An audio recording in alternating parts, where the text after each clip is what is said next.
Bueno, aquí estamos con la maestra. Adriana Gómez Díaz. Un gusto, un gusto. Y pues bueno, comenzamos con la entrevista, ¿no? Somos Pues bueno, eh, para usted, ¿qué considera como un grupo vulnerable?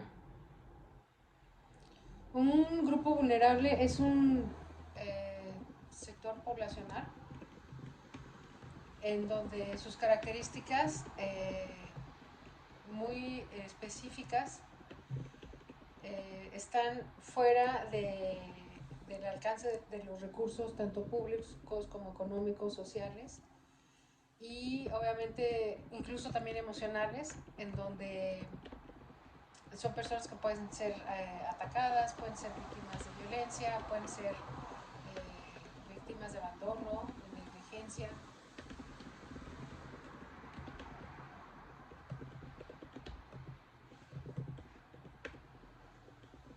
Muchas gracias. ¿Y como qué otro tipo de, bueno, qué grupos vulnerables conoce?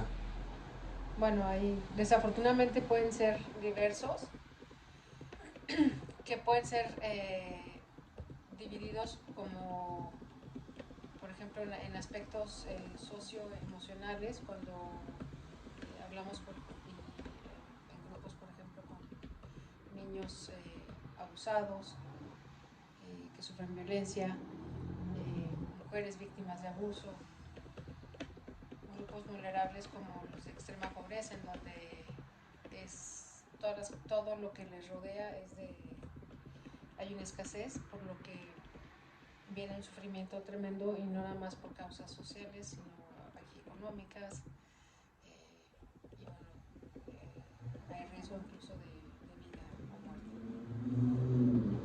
En los sectores a nivel social, un grupo vulnerable pueden ser los inmigrantes, en donde son personas totalmente en el desamparo, por decirlo de una manera muy coloquial, que no tienen nada o sea, no tienen, aparte de no tener un hogar, un lugar establecido, pues obviamente hay una pérdida de identidad tremenda y son totalmente personas en el abandono, ¿no?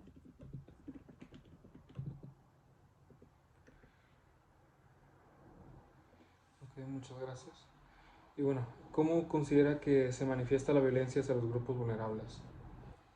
Qué interesante pregunta, porque la violencia no necesariamente es hablar de golpes, no es solo hablar de directamente ataques, sino que la violencia se observa también desde las políticas públicas, en donde no hay leyes que dictaminen la protección de esos grupos, ¿no?, específicos.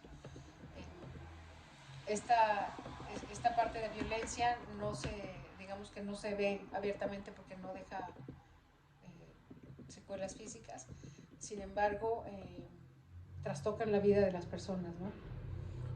Me parece que en términos de violencia, habla yo ahorita de cuestiones legales, de políticas públicas, pero también está el aspecto poblacional, de la población en general, en donde no hay una sensibilización en cuanto a los valores y de respeto, de caridad, vaya, me refiero a valores del humanismo cristiano, de amor al prójimo, ¿no? Entonces quedan vulnerados, hay personas, hay familias que se enteran que son niños abusados o que son matrimonios en donde hay violencia, y difícilmente se acercan para provocar una ayuda. Obviamente también tiene que ver mucho con la historia personal de la familia, saber qué recursos emocionales cuenta para poder pedir ayuda. Pero hay gente que, pues, la omisión también es una forma de violencia.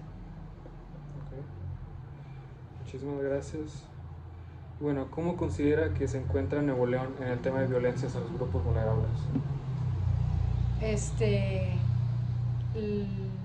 yo creo que como en todos los estados de la República, me parece que Nuevo León ha avanzado en cuanto a, por ejemplo, la parte infantil, que sí tienen sus políticas justas y sociales para abarcar a este grupo poblacional de niños en el abandono, de huérfanos, de niños que sufren de violencia, los resguardan en estas instituciones.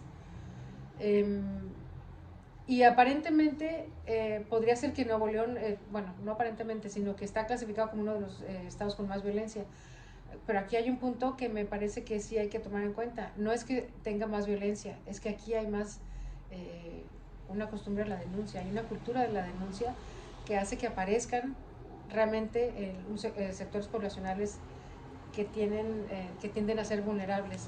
En otros estados como en Guerrero, por ejemplo, pues hay subregistros. La gente no se atreve a denunciar por miedo precisamente a represalias en cuestiones de criminales, en cuestiones de delincuencia o de violencia incluso doméstica. Entonces no denuncian y aparentemente pareciera como que son estos estados de Chiapas, Oaxaca, Guerrero, Michoacán, como si no hubiera población que sufre, ¿no?, de violencia, de abuso. Y Nuevo León sí, pero más bien es por la cultura de la denuncia. Y eso hace gran diferencia para que entonces el gobierno a nivel estatal voltee a ver a estos grupos vulnerables y actúe en consecuencia. Ok, muchas gracias. Y bueno, ¿y qué casos que haya visto en los medios de comunicación le parecen los que han sido más representativos de la violencia hacia los grupos vulnerables? Bueno, pues se han visto varios casos. Creo que podríamos hablar de diversos, pero por ejemplo, yo creo que lo que impacta es en el caso de la población infantil, en donde además de sufrir de pobreza extrema, son niños que son totalmente vulnerables porque dependen de adultos para sobrevivir. Y pues a veces sí son víctimas de trabajo infantil, de prostitución infantil, que es una forma finalmente de esclavitud, de agresiones físicas, de abuso sexual, en fin, me parece que la niñez es quien ha tenido repercusiones mucho más fuertes, y no nada más aquí en el estado, sino a nivel mundial, ¿no?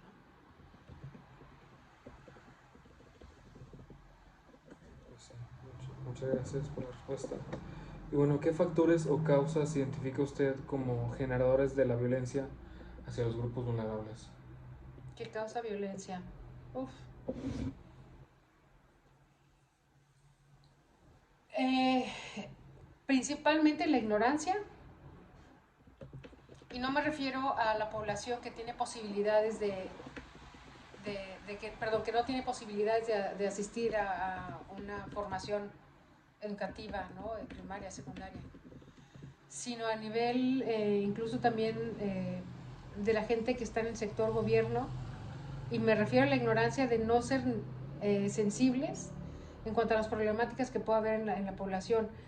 Sabemos, es sabido que la gente que se mete a trabajar en algún puesto público, pues realmente es nada más por el tema económico, más que por el interés de ayudar de una manera sensata, ¿no?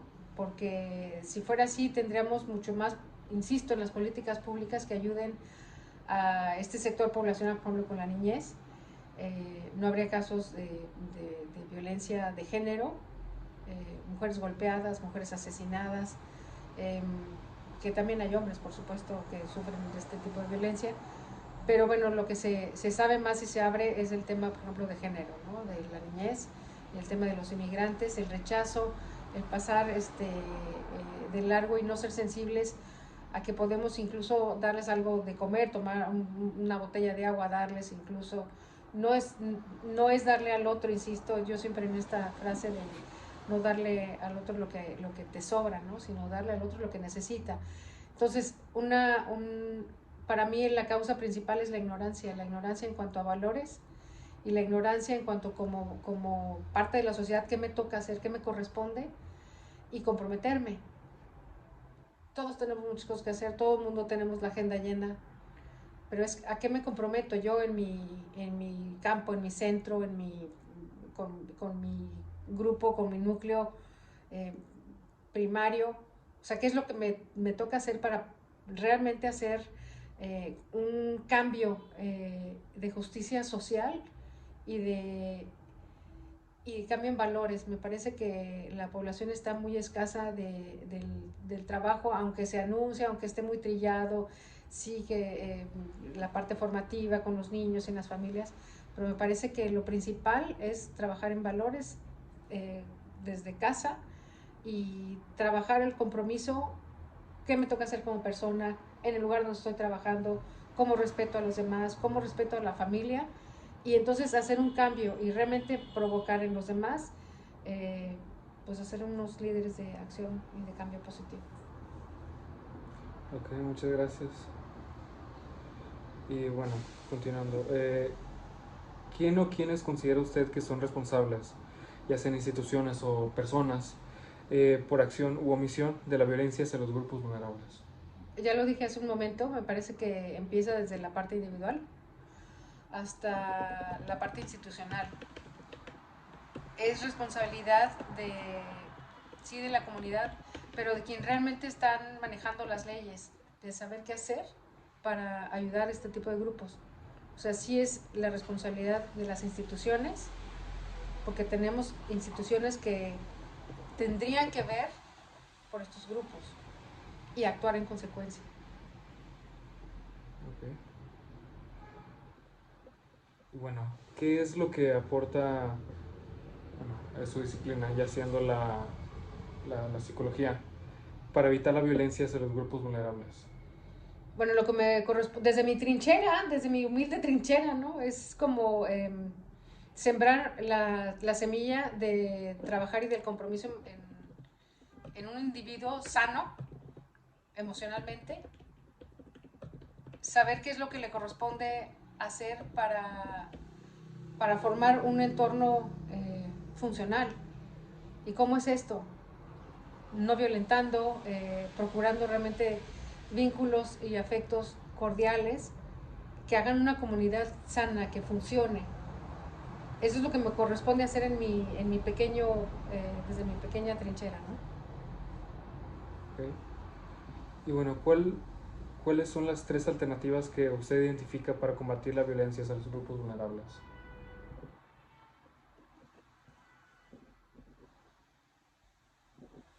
Pues yo hablaría de sensibilizar desde desde casa sobre las diferencias individuales. Y esto implica trabajar de lleno desde el corazón de cada una de las familias los valores del respeto, de la caridad, de la empatía, de la justicia, de la honestidad, para entonces esto duplicarlo o fortalecerlo en las escuelas, ¿no? En las instituciones educativas, y que realmente ahí también se viva eso, porque entonces estaremos formando jóvenes adultos sensibles en donde reconocen la no diferencia y comprometerse para ayudar a quien más lo necesite. Ok. Y pues bueno, muchísimas gracias por este tiempo para la entrevista. Gracias a usted, Virgilio, por la oportunidad. Muchas gracias. La entrevista con la maestra Adriana deja muchísimas cosas que reflexionar, pues principalmente con la definición de los grupos que ella propone, que no se trata solamente de la falta de recursos económicos, sino que también se trata de un conjunto diverso de circunstancias que dejan a la persona al margen de la atención y los recursos necesarios. Esta definición nos invita a considerar la amplitud de la vulnerabilidad de nuestra sociedad y ser más comprensivos en las situaciones que pueden llegar a ocurrirle a una persona. Arena también señala la importancia de sembrar una semilla del compromiso y la sensibilidad emocional, y pues también resalta el papel de la psicología y la formación en valores en la prevención de la violencia. Esto nos insta a considerar que no solo las medidas prácticas, sino también la importancia de nutrir el bienestar emocional y la empatía en nuestra sociedad.